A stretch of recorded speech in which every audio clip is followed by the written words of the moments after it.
নমস্কার বন্ধুরা, আজকের পর্বে জিভে জল আনার মতন খুবই স্পেশাল একটা ডিমের রেসিপি আপনাদের সাথে আমি শেয়ার করব। অতিথি আপ্যায়নে মাছ মাংসের পাশাপাশি ডিমের এই রান্নাটাও রাখতে পারেন, সবাই খেয়ে কিন্তু খুবই খুশি হবে। এটা খেতে অপূর্ব লাগে আর খুবই সহজে রান্নাটা হয়ে যায়। পোলাও, ফ্রায়েড রাইস বা নান, কুলচা, পরোটা সব কিছুর সাথে এটা খেতে দুর্দান্ত লাগে। তো রেসিপিটা করার জন্য এখানে আমি 6টা ডিম হার্ড বয়েল করে নিয়ে ডিমের গায়ে কয়েকটা কাট লাগিয়ে নিচ্ছি, যাতে করে ভাজার সময় ডিমটা ফেটে না যায়। আর একটুখানি কেটে নিলে কিন্তু রান্নার সময় মশলাগুলো ডিমের মধ্যে খুব ভালো করে ঢুকে যায়, ডিমটা খেতে খুবই টেস্টি লাগে। এবার সামান্য পরিমাণে নুন, একটুখানি ঝাল লঙ্কার গুঁড়ো আর একটু হলুদ ডিমের গায়ে ভালো করে মাখিয়ে নিচ্ছি। নুন, হলুদ আর লঙ্কার গুঁড়োটাকে ডিমের গায়ে ভালো করে মাখিয়ে নেওয়ার পরে ডিমটাকে আমি রেখে দিচ্ছি 5 মিনিটের জন্য। কড়াই বসিয়ে দিয়েছি আর কড়াইতে খুব সামান্য পরিমাণে একটুখানি সরষের তেল গরম করে নিচ্ছি। 5 মিনিট হয়ে গেছে ডিমটা মাখিয়ে রাখা। এবার প্রথমে আমরা ডিমটাকে ভাজবো। তো ডিম ভাজার জন্য খুব বেশি তেলের দরকার পড়ে না, সেজন্য খুবই সামান্য পরিমাণে একটুখানি সরষের তেল গরম করে নিয়ে ডিমটাকে দিয়ে দিলাম। তবে ডিমটাকে কিন্তু আমি খুব বেশি লালচে করে ভাজবো না, একটু হালকা করে, মানে একদমই হালকা করে ডিমটাকে ভেজে নিয়েছি। জাস্ট একটু নাড়াচাড়া করে নিয়ে তারপরে কিন্তু তুলে নিচ্ছি। কড়াইতে দিয়ে দিচ্ছি আরও 3 টেবিল চামচ মতন সরষের তেল। এই রেসিপিটা সরষের তেল দিয়ে করলেই ভালো হয়। ফোড়নের জন্য যাচ্ছে একটুখানি গোটা গরম মশলা, মানে ছোটো এলাচ, লবঙ্গ, দারচিনি, কয়েকটা কালো গোলমরিচ, হাফ চামচ গোটা জিরে আর 2টো তেজপাতা।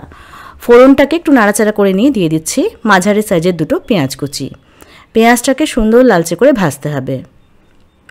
তো পেঁয়াজটা ভাজা হতে থাকুক, এদিকে একটা মশলার পেস্ট আমি তৈরি করে নেব।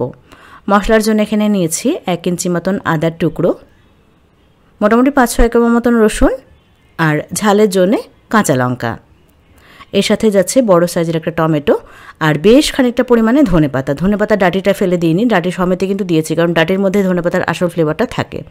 অল্প জল দিয়ে সব কিছুকে একদম মসৃণ করে বেটে নিয়েছি।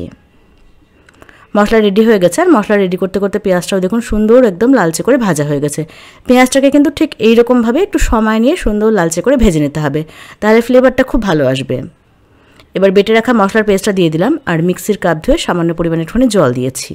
কালারের জন্য হাফ চামচ কাশ্মীরি রেড চিলি পাউডার, একটুখানি হলুদ আর যাচ্ছে একটুখানি জিরে গুঁড়ো আর ধনে গুঁড়ো। একদম বেসিক সমস্ত মশলাই দিয়েছি। স্বাদ অনুযায়ী নুন দিয়ে সব কিছুকে খুব ভালো করে কষিয়ে নিতে হবে।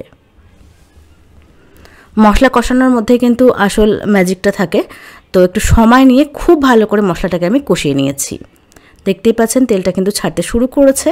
এবার এখানে দিয়ে দিলাম মাঝারি সাইজের একটা ক্যাপসিকাম, একটুখানি মটরশুঁটি, যদি মটরশুঁটি থাকে তাহলে দেবেন।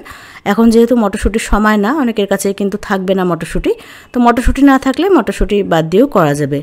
এটা আমার আগের ছিল মটরশুঁটি, সেটা দিয়েই করছি। আর একটা বড় সাইজের পেঁয়াজ একটু বড় বড় করে কেটে নিয়ে দিয়ে দিয়েছি। সব কিছুকে খুব ভালো করে একটু জল দিয়ে আমি কষিয়ে নিয়েছি। একটু ঢাকা দিয়ে দিয়ে মিডিয়াম আঁচে খুব ভালো করে মশলাটাকে কষিয়ে নিয়েছি। পেঁয়াজ, ক্যাপসিকাম, মটরশুঁটি সব কিছুই কিন্তু মশলার সাথে খুব ভালো করে কষানো হয়ে গেছে। এবার ভেজে রাখা ডিমটাকে দিয়ে দিলাম। অল্প জল দিয়ে ডিমটাকেও মশলার সাথে খুব ভালো করে কষিয়ে নিতে হবে। আমি আবারও বলছি, মশলাটাকে যত ভালো করে কষানো হবে খেতে কিন্তু ততই টেস্টি হবে আর রান্নার রঙটা ততই সুন্দর হবে। তো ডিমটা মশলার সাথে একটুখানি কষানো হতে থাকুক। দেখুন এদিকে কিন্তু ডিমটা আমি খুব ভালো করে কষিয়ে নিচ্ছি। তেলটা উপরে ছাড়তে শুরু করেছে, মানে উপরে ভেসে উঠেছে তেলটা।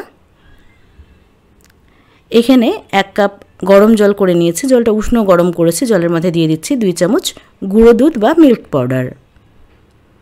এই রান্নাতে আমি জল দেব না, জলের পরিবর্তে গুঁড়ো দুধ ব্যবহার করব।